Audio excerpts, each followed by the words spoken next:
You're not doomed yet, but and in all of world history, there has never been a civilization that has so opened its doors to another civilization that is openly hostile to it. So this is unprecedented, what's happening. Your ancestors of Europe, and I describe it in my books because I write about history, fought tooth and nail to prevent Islam from entering and conquering Europe. Because that was one of the grand plans that went on for century after century from the east. The Turks were trying to enter Constantinople. They surrounded Vienna in 1683. And before that, the Muslims, I told you, went up into Tours in France in 732, 1,000 years later. This was an actual goal. And now Western Europe is saying, oh, none of that matters. It was a misunderstanding. Come on in. But they haven't changed. That mentality, and when I say they, that's obviously, I'm simplifying. The mentality that I've described is part of Islam. It's an Islamic concept.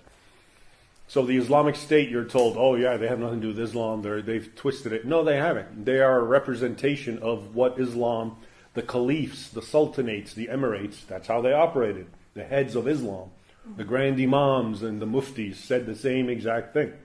Okay, so that is what it is. Again, it's not my point to arguing, oh, well, this particular migrant wants to conquer you. Maybe he doesn't.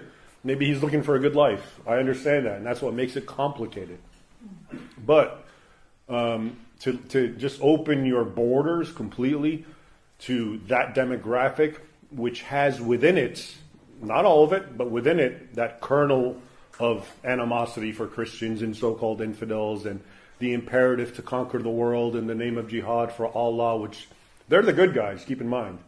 They never see themselves as the bad guys. This is one of the issues with all conflicts. They're not bad guys. They're good guys in their minds. You're the bad guys because you're infidels, and they're trying to bring the light of Islam to you.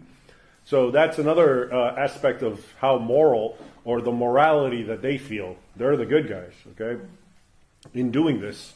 Because look at you, Denmark and Europe, you're all dissipated drunks and profligates, and there's no real. I'm sharing with you their arguments because I read it and I hear it. So they're bringing to you goodness, okay? But before, your ancestors, because I guess they had their own social order and their own goodness, and it was called Christianity, were able to fight it. But I guess in this current void of sort of this atheistic climate, anything goes, and who's to say they're wrong? Maybe they're right, etc., etc. And now you have what's happening.